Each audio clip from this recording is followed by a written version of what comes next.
Masih dalam suasana masa raya Natal, saudara ya, sepanjang bulan ini mungkin sampai tanggal 25 Desember, kita akan terus bicara merenungkan firman Tuhan tentang peristiwa Natal, saudara ya. Nah, pagi ini saya akan berbagi dengan saudara sharing sebuah pengajaran firman Allah, yang pagi ini tema firman Allah saya berikan judul Immanuel, ya, God with us, Allah beserta dengan kita. Mari sama-sama kita baca ayatnya, Matius pasal 1 ayat yang ke-23.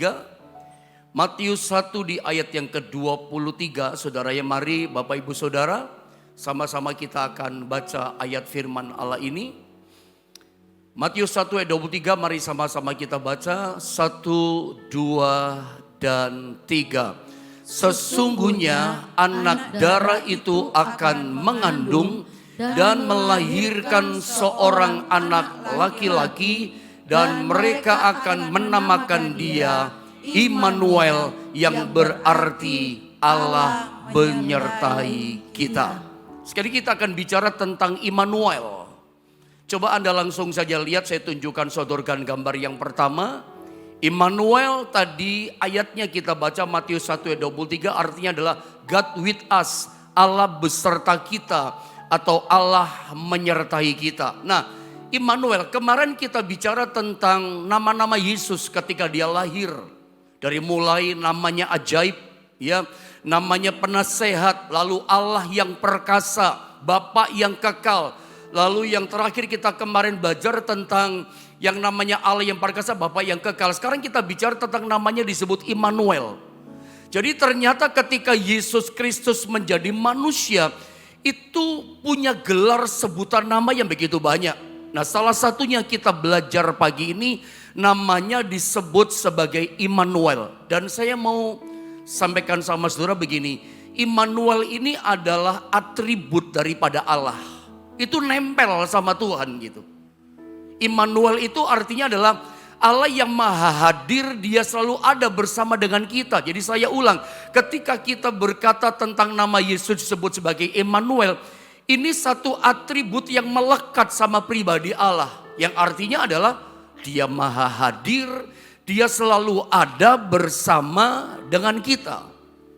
Dengan cepat saya akan coba tunjukkan sama saudara lewat pengajaran firman Allah ini, apa sih pentingnya Immanuel dalam kehidupan kita.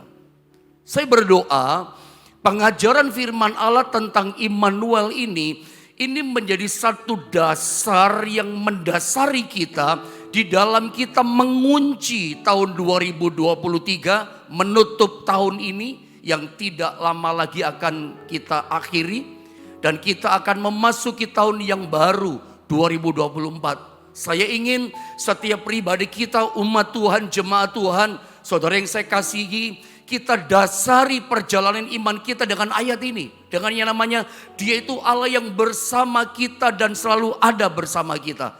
Immanuel. Nah, saya akan tunjukkan sama saudara tentang pentingnya Immanuel, Allah itu beserta dengan kita. Lewat contoh-contoh yang Alkitab tunjukkan kepada kita. Contoh yang pertama, pentingnya Allah beserta dengan kita, ini ada dalam doanya Musa.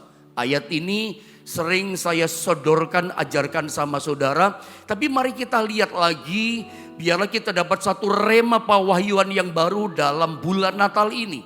Untuk kita berjalan bersama dengan Tuhan dan Allah beserta dengan kita. Keluaran pasal 33 di ayat yang ke-15. Mari jemaat yang saya kasih, kita sama-sama kembali baca ayat ini secara bersama-sama ya. Keluaran 33 di ayat 15. Ayo sama-sama kita baca 2 dan 3. Berkatalah Musa kepadanya, jika engkau sendiri tidak membimbing kami, janganlah suruh kami berangkat dari sini. Di dalam terjemahan versi bahasa Indonesia yang lain, dalam versinya firman Allah yang hidup, FAYH, firman Allah yang hidup, dikatakan begini kalimatnya. Lalu Musa berkata, apabila engkau tidak menyertai kami tidak akan bergerak selangkah pun dari tempat ini. Jadi kata membimbing kami dalam ayat ini dikatakan menyertai kami. Musa berkata, kalau Tuhan tidak membimbing kami, menyertai kami, kami tidak akan melangkah satu langkah pun dari tempat ini, dari padang gurun ini. Saya mau kasih tahu saudara, doa Musa ini diterbitkan oleh Musa, dinaikkan kepada Allah, manakala Nabi Musa dan umatnya Israel berada di padang gurun. Kita tahu situasi padang gurun itu ganas, kehidupan yang sulit, kehidupan yang sukar. Ini tempat yang membuat manusia nggak bisa hidup. Karena tidak ada penunjang untuk orang manusia siapapun bisa hidup di padang gurun. Cari air nggak ada. Cari makanan apalagi nggak ada. Kalau air pun sulit tidak ada, maka bahan makanan pun tidak ada yang dimakan. Dan tanah padang gurun memang tidak bisa menghasilkan sesuatu yang menunjang kehidupan manusia. Dan saat itu Musa berada pada masa-masa dan tahun-tahun yang sukar di padang gurun. Sengaja Tuhan bawa mereka di tempat itu. Makanya Musa di situasi tanah padang gurun dia menerbitkan semua doa. Kalau Tuhan tidak membimbing kami, kalau Tuhan tidak menyertai kami, jangan suruh kami berangkat melangkah dari tempat ini. Bagi Musa gini, enggak apa-apa di padang gurun yang sukar. Yang penting God with us, Allah beserta dengan kami. Yang penting engkau jadi Immanuel bersama dengan kami. Saya coba tunjukkan apa pentingnya Immanuel dalam kehidupan kita. Sesungguhnya doa Musa inilah yang menginspirasi kita orang Kristen. Selalu, jadi kalau ada di antara kita berdoa, kita mau pergi ke luar kota. Begitu masuk mobil atau masih dalam rumah, di kursi rumah sofa saudara Anda berdoa, Tuhan saya mau pergi ke Surabaya. Sertai perjalananku, urusanku sertai. Itu Anda terinspirasi dari doanya Musa. Saya pikir semua orang Kristen, setiap kita yang percaya pada Tuhan, setiap kita mengawali hari yang baru seperti pagi ini. Sebelum kita melangkahkan kaki kita, Anda mau kerja, Anda mau berangkat bisnis, Anda mau kerjasama bisnis dengan seseorang, Anda berkata begini, sertai pekerjaanku. Tuhan, saya mau berjumpa dengan orang ini, saya mau kerjasama dengan dia Tuhan, sertai langkah saya dalam pekerjaan.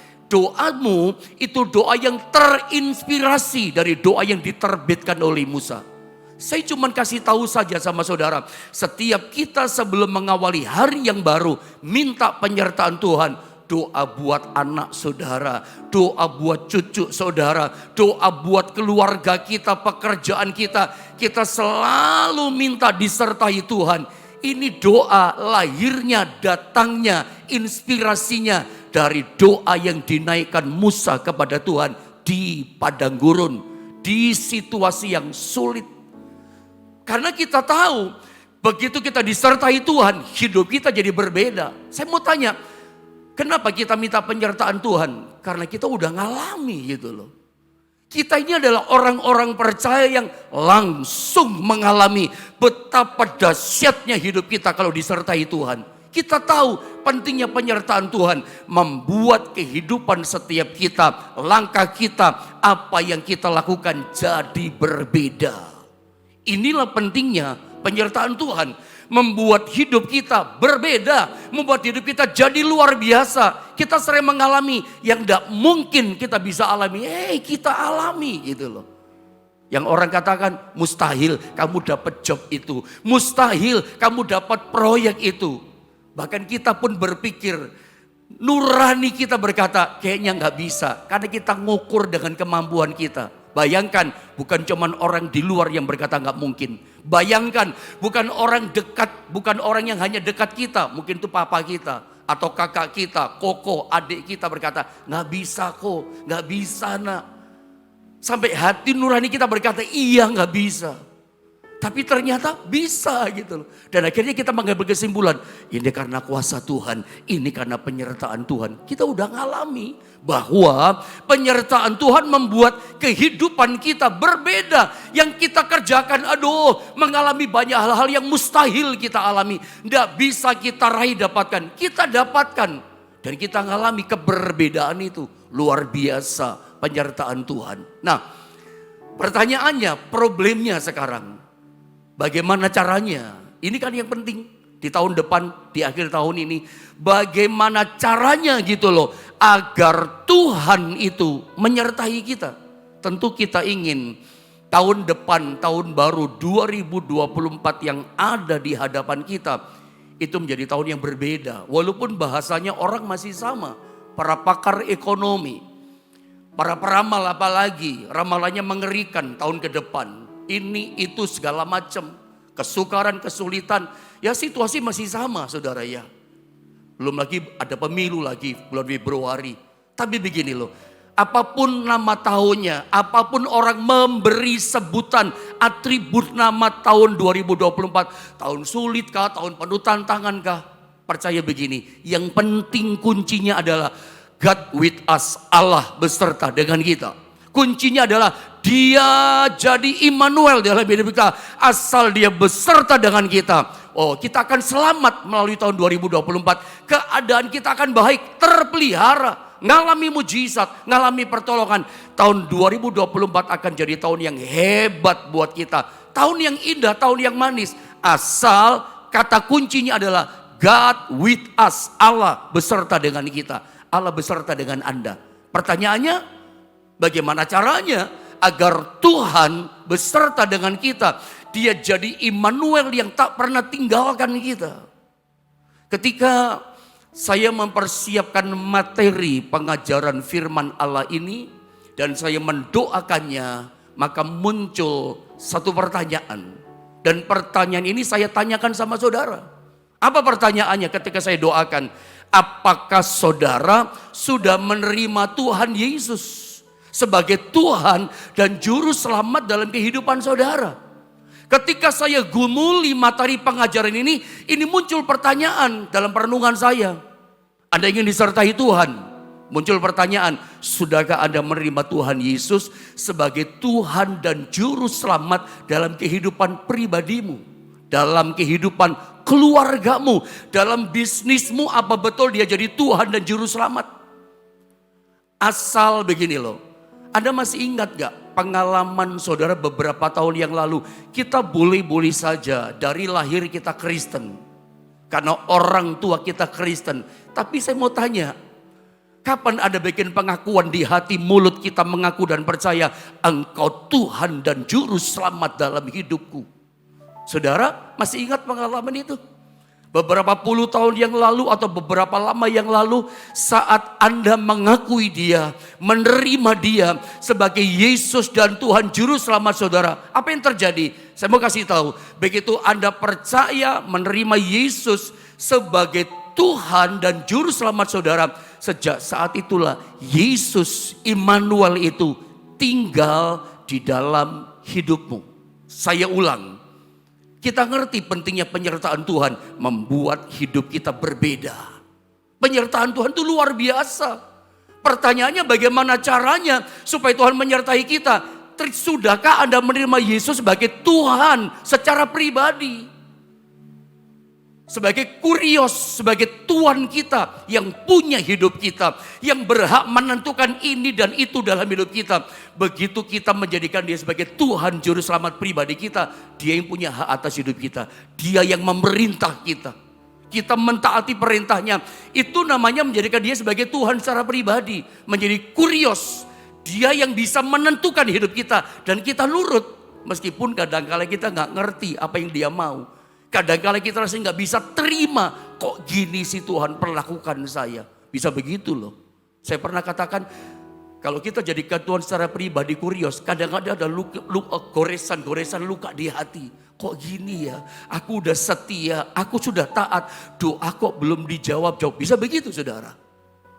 Tapi namanya kita menjadikan Dia sebagai Tuhan secara pribadi. Kita tuh berserah sama Dia. Karena kita tahu Dia pasti rencanakan berikan yang terbaik buat kita. Sudah bisa berkata amin? Nggak gampang loh. Ketika Anda menjadikan Dia sebagai Juru Selamat. Menjadi Tuhan secara pribadi dalam hidupmu. Tetapi yang penting begini. Ketika saudara menjadikan Yesus sebagai Tuhan dan Juru Selamat secara pribadi. Sejak itulah Dia tinggal dalam hidupmu. Immanuel beserta. Dia lebih dekat dari baju kita karena Dia di dalam kita. Dari mana kita tahu? dalam Kolose pasal 1 di ayat 27, bagian kalimat di tengahnya katakan, Christ in you the hope of glory.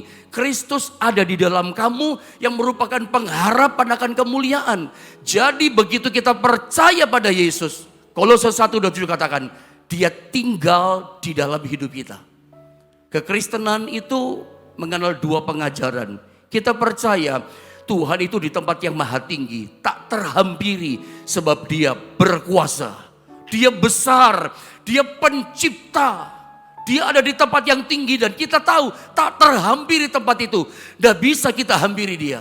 Tetapi kita juga percaya, Alkitab ajarkan, Tuhan itu bukan cuma transenden di tempat yang tinggi, tapi dia juga bagi kita imanen. Dengan iman kita tahu dia di tempat yang tinggi, tapi kita percaya dia juga ada tinggal di dalam kehidupan kita.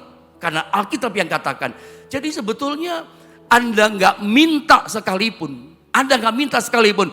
Begitu saudara percaya dia sebagai Tuhan dan Juru Selamat dalam kehidupan pribadi saudara, Anda nggak minta sekalipun, dia tinggal dan beserta dengan saudara. Dia ada di dalam saudara penyertaannya. Bukankah ini kabar baik buat setiap kita? Bukan ini satu rema yang luar biasa buat kita. Di dalam kita mengakhiri tahun, menyongsong tahun baru 2024. Mendasari kita memasuki tahun yang baru. Kita percaya dia yang namanya Immanuel. Dan dia menyertai kita, ada di dalam kita. Ini satu kabar baik yang luar biasa. Jadi kita percaya dia transenden. Tapi kita percaya dia imanen ada dalam hidup kita. Dan penyertanya itu ajaib. Anda nggak rasa atau Anda rasa, Anda ngerti nggak ngerti, disadari atau tidak, nggak pakai rasa-rasa. Anda percaya sebagai kebenaran, dia ada dalam hidup kita sampai kapanpun, sampai masa tua kita, sampai putih rambut kita. Asal hati percaya, mulut mengaku Yesus Tuhan Juru Selamat kita. Sampai kita mati menutup mata, dia itu menyertai kita, tidak pernah tinggalkan kita.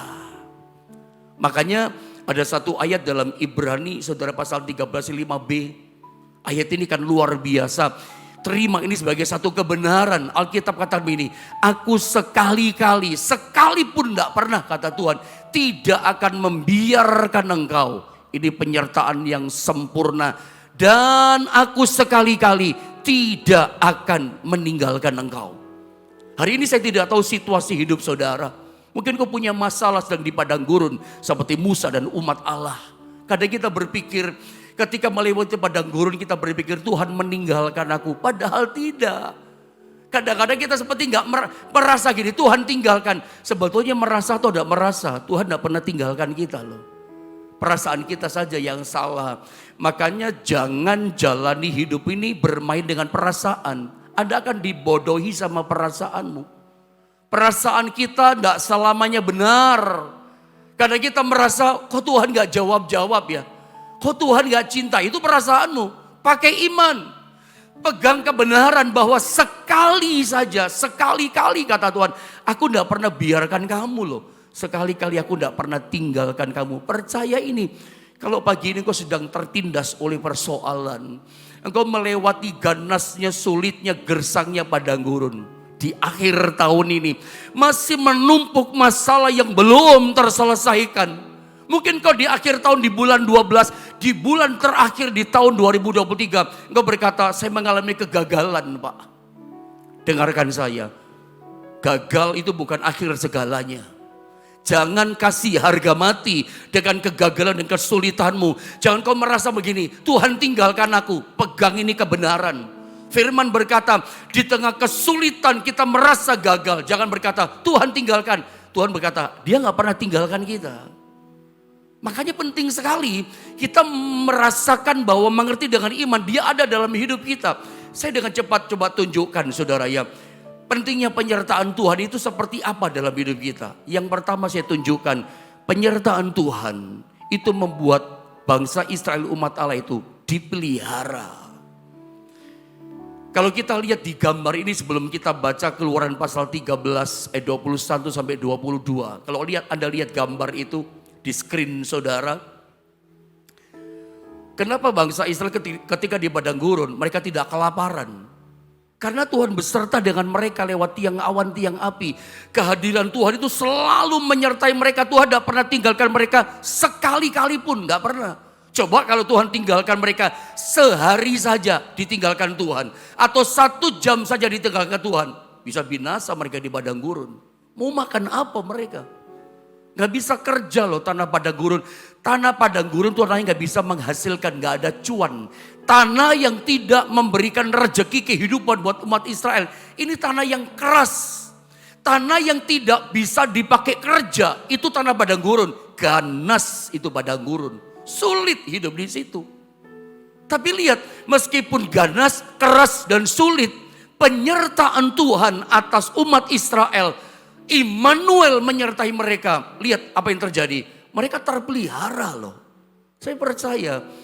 Mau akhir tahun ini sulitkah? Tahun depan 2024 orang katakan susahkah ekonomi? Susahkah kerja? Harga-harga melambung tinggikah? Yang penting begini kata kuncinya. Yakin dan percaya. Yang penting Tuhan beserta dengan saya. Dia Immanuel tidak tinggalkan saya. Maka saya percaya tahun ke depan engkau tetap dipelihara oleh Tuhan. Karena bukti dan pentingnya penyertaan Tuhan akan membuat hidup kita tetap terpelihara. Israel di padang gurun, tiap hari Tuhan turunkan mana dari sorga. Saya percaya tahun ke depan, tiap hari engkau dipelihara oleh Tuhan. Tiap hari ada rezeki untuk Anda makan. Tiap hari engkau bisa simpan berkat Tuhan. Ada saja berkatnya, karena penyertaannya membuat kita terpelihara. Bahkan gambar kedua, saat tidak ada air, padang gurun tidak ada air, sulit. Sementara air kebutuhan pokok kehidupan kita. Kita butuh air. Saya tidak tahu pagi ini saudara apa yang Anda butuhkan. Tahun ke depan apa yang Anda butuhkan. Gini loh, sebelum Anda tahu apa yang Anda butuhkan, Tuhan itu sudah tahu kebutuhan keperluan saudara. Gunung batu. Batu itu benda yang paling keras yang ada di muka bumi. Mau bikin apa sama batu? Gak bisa dibikin apa-apa. Tapi Tuhan bisa buat gunung batu yang keras bisa memancarkan air. Minum untuk 2-3 juta orang Israel di padang gurun. Anda lihat, ini kalau pakai kekuatan manusia, nggak bisa. Ini kekuatan penyertaan Tuhan. Membuat umatnya terpelihara. Butuh makan, dikasih makan terpelihara. Butuh air, gunung batu memancarkan air. Bukankah ini sesuatu yang nggak mungkin ya? Bukankah ini sesuatu perjalanan hidup yang rasanya mustahil? Tapi Tuhan bisa bikin kemustahilan. Kuncinya di mana? Penyertaan Tuhan. God with us, Allah beserta kita. Itu akan membuat kehidupan kita bersama keluarga kita, bersama pekerjaan kita akan tetap terpelihara. Saya percaya tahun depan, tahun 2024. Itu tahun pemeliharaan Tuhan yang luar biasa buat saudara. Anda bisa mulai chatting, tuliskan di chat di YouTube saudara yang ada di GSPDI Philadelphia Jombang. Di Facebook silakan boleh juga katakan gini, tahun 2024 tahun pemeliharaan Tuhan yang luar biasa. Tahun 2024 tahun pemeliharaan Tuhan yang ajaib. Ya, dia bisa mengadakan setiap Anda butuh, Tuhan adakan. Setiap Anda perlu, Tuhan sudah sediakan. Dia ajaib. Kadang kita ngalami hal seperti itu. Kita butuh sesuatu, belum berdoa, Tuhan sudah kasih. Anda pernah ngalami itu? Pasti Anda pernah ngalami. Atau baru ngucap, datang itu kebutuhan. Tuhan bisa lakukan itu, indah. Bukankah ini kabar baik buat kita? Kuncinya cuma satu, terima Yesus sebagai Tuhan Kurios, Juru Selamat. Menjadi Tuhan dalam hidup pribadi kita. Dia yang menyertai kita. Jadi yang pertama, penyertaan Tuhan membuat kita terpelihara. Coba kita lihat ayatnya dulu. Ini bukti penyertaannya, saya tunjukkan. Lewat tiang awan, tiang api. Saya baca ya. Keluaran 13, 21, 22 ayatnya. Tuhan dikatakan berjalan di depan mereka. Tuhan itu kalau menuntun kita, beserta dengan kita, dia di depan kita. Bukan di samping kita, apalagi di belakang. Kalau menemani itu di samping jalannya. Tapi dia menuntun. Jadi penyertaannya itu di depan. Dia memimpin menuntun kita. Pada siang hari dalam tiang awan dikatakan untuk menuntun mereka di jalan. Jadi dia beserta dengan kita itu di depan. Karena tujuan Tuhan beserta dengan kita. Dia mau tuntun kita. Ikuti tuntunannya sepanjang hari. Demi hari, demi hari. Sampai selesai setiap tahun. Seperti akhir tahun ini. Kita ada hari ini karena kita ikuti tuntunan Tuhan. Dia di depan saudara ya. Makanya saya sering katakan sama saudara, hari ini kita berada di tanggal 12 ini ya, 12 Desember. 31 Desember, dia udah di depan kita. Bahkan di 1 Januari sudah di depan kita. Bahkan di 31 Desember 2024 akhir nanti di depan sana jauh sekali. Dia sudah ada di depan kita. Makanya dia berkata, ayo melangkah dengan iman. Dia di depan loh menuntun. Penyertaan Tuhan ajaib, saya baca terus. Dan pada waktu malam dengan tiang api untuk menerangi mereka sehingga mereka dapat berjalan siang dan malam. Malam gelap pun tidak masalah. Kenapa? Ada tuntunan Tuhan, ada penyertaan Tuhan. Ini dahsyat loh. Ini kabar baik loh buat kita. Mau siang, mau malam. Mau orang katakan gelap tidak kelihatan apa-apa. Tahun depan itu gelap buat kita. Kita nggak bisa lihat, nggak bisa menerawang. Saya pun pendeta hamba Tuhan tidak bisa menerawang tahun ke depan keadaan seperti apa. Meskipun gelap, yang penting begini dengan iman. Yang penting God with us, Tuhan beserta kita. Tuhan beserta saya, Tuhan beserta keluarga saya, Tuhan beserta pekerjaan saya. Beres, keadaanmu akan baik-baik saja. Kuncinya, izinkan dia Immanuel beserta dengan saudara. Mau gelap malam pun, keadaan Israel baik kok. Tetap dapat berjalan. Saya baca, sehingga mereka dapat berjalan siang dan malam. Tetap jalan maju, tetap berhasil. Kenapa? Dia beserta dengan kita. Saya percaya 2024 usaha saudara, kerjaan saudara tetap jalan. Aku bisa berkata dengan iman, 2024 bisnisku, usahaku, ekonomiku, kerjaanku tetap jalan. Orang katakan, tapi gelap, tapi sulit, tapi tidak ada jalan. Tetap jalan kata Alkitab. Kenapa tetap jalan? Dia pelihara kita. Kenapa tetap jalan? God with us, sebab dia beserta dengan kita. Keren saudara ya. Mau gelap pun, mau sulit pun tetap jalan. Israel di padang gurun tetap jalan maju kok. Saya baca ayat yang ke-22. Dengan tidak beralih, nggak pernah geser. Tiang awan itu tetap ada pada siang hari dan tiang api menyala terang tanda kehadiran Tuhan pada waktu malam di depan bangsa itu. Nggak usah khawatir. Mau orang katakan siang terang, wah bagus ekonominya. Orang katakan, oh gelap malam sulit. Nggak beda. Yang penting dia beserta kita. Dia tetap ada berjalan di depan kita. Jadi yang pertama kita temukan, kalau Tuhan beserta dengan kita dipelihara oleh Tuhan. Tetap jalan kerjaan, tetap jalan keuangan ekonomi. Kuncinya apa? Dia beserta. Yang kedua saya kasih tunjuk sama saudara, pentingnya penyertaan Tuhan. Penyertaan Tuhan yang kedua membuat keinginan kita terkabul. Lihat contoh di Alkitab. Petrus punya keinginan. Atau kita baca dulu ayatnya saja dengan beberapa waktu yang ada supaya saya coba bisa selesaikan. Matius 14 ayat 28 sampai 29 saya baca. Lalu Petrus berseru dan menjawab dia, Tuhan, apabila engkau itu, suruhlah aku datang kepadamu berjalan di atas air. Ayat 28 dalam Matius 14 saya beri nama. Petrus itu punya keinginan. Ketika Petrus berkata, jika Tuhan apabila engkau itu, suruhlah aku datang kepadamu berjalan di atas air. Ini Petrus punya keinginan untuk bisa dia berjalan di atas air. Tapi dia minta izin sama Tuhan. Dia ngomongnya sama Tuhan. Tuhan, kalau saya bawa kalimat ini dalam terjemahan bebas, terjemahan sehari, Tuhan, aku punya keinginan. Aku ingin berjalan di atas air seperti engkau berjalan di atas air. Boleh gak kita punya keinginan? Boleh. 2024 tahun baru di hadapan kita, setiap kita pasti punya harapan dan keinginan. Yang usahanya macet pengen lancar, ya kan? Yang belum punya jodoh ingin dapat jodoh. Yang jalannya buntu punya keinginan supaya tahun depan 2024 ada jalan keluar dan jalan maju usaha saudara. Boleh punya keinginan semakin sukses, semakin diberkati. Boleh punya keinginan. Petrus juga punya keinginan. Nggak salah punya keinginan. Tapi kita lihat ketika Petrus berkata, aku ingin berjalan di atas air. Petrus nggak langsung ngawur melangkah. Dia nggak langsung keluar kakinya dari perahu dan berjalan di atas air. Enggak. Bedakan iman sama nekat. Saya ulang, bedakan iman sama nekat. Nekat sama iman, Anda harus bisa bedakan. Di tahun depan Anda harus bisa bedakan iman dan nekatmu itu. Iman itu kita lakukan berdasarkan kehendak Tuhan. Iman itu sumbernya dari kehendak Tuhan.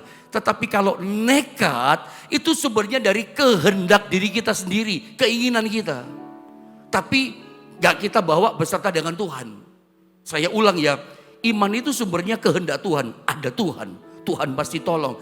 Tapi nekat itu sumbernya keinginan kita yang ngotot.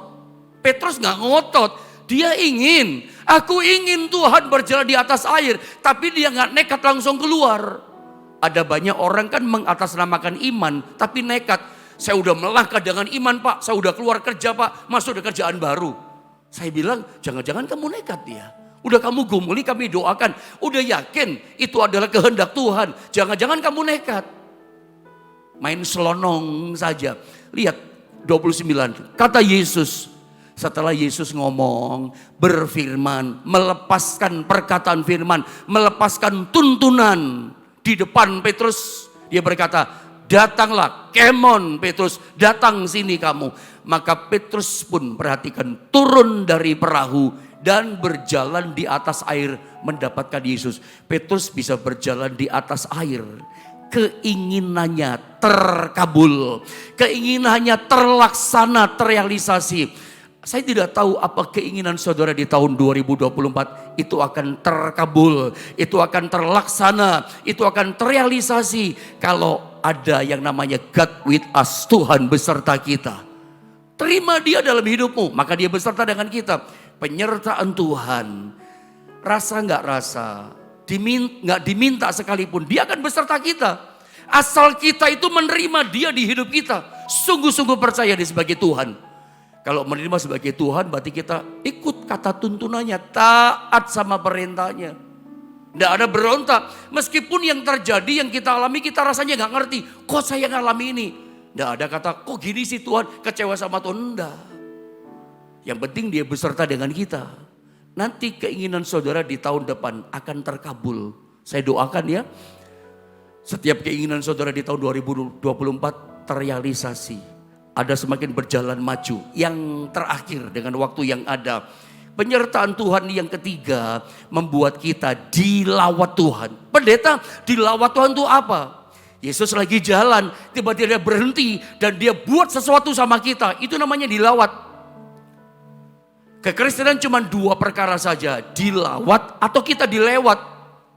Orang lain dijamah, orang lain ngalami pertolongan, orang lain terima mujizat. Kita gak alami apa-apa, itu namanya anak dilewat, bukan dilawat. Saya berdoa 2024 menjadi tahun lawatan Tuhan atas hidup saudara. Bagaimana caranya? Yakin Tuhan beserta dengan kita. Penyertaan Tuhan itu penting, membuat kita dilawat. Lihat cerita ini, sebentar saya baca, sedikit waktu lagi, sabar saudara ya. Markus 5, 27, 29. Dia sudah mendengar berita-berita tentang Yesus. Ini panjang kalau diceritakan ya, saya pendekkan saja.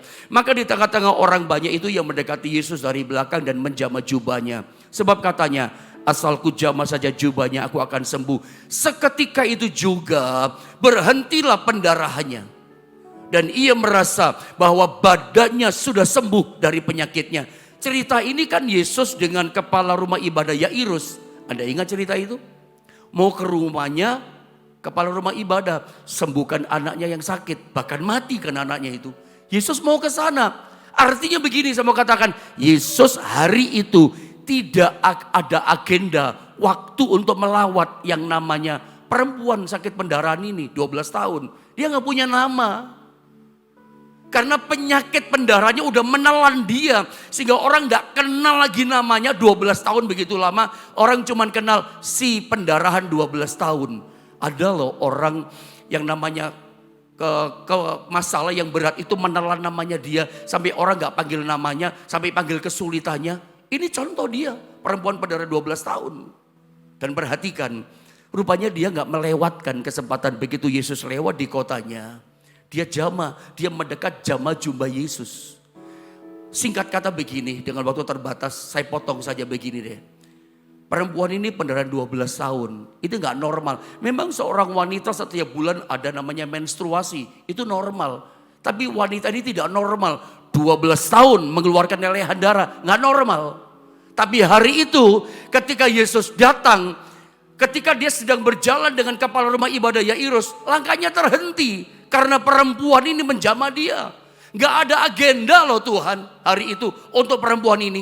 Tapi langkahnya terhenti dan dia dilawat oleh Tuhan. Sembuh, berhenti pendarahannya. Orang ini gak normal pendarahan 12 tahun. Saya tidak tahu apakah tidak normalan di hidup saudara. Mungkin ekonominya gak normal. Tubuh saya gak normal Pak, kesehatannya. Ekonomi saudara gak normal. Keuangan saudara gak normal. Bisnis usaha saudara gak normal. Dalam rumah tangga saudara hubungan suami istri gak normal. Orang tua dengan anak gak normal. Saya sebagai hamba Tuhan saya gak ngerti tidak tahu. Ketidaknormalan dalam hidup saudara. Tapi saya berdoa bagi ini. Yesus boleh melawat saudara. God with us, Allah beserta kita. Ketika dia beserta dengan kita, apa yang terjadi? Tuhan akan melawat kita. Yang sakit akan disembuhkan. Yang kekurangan akan diberkati. Yang gak ada damai dikasih damai.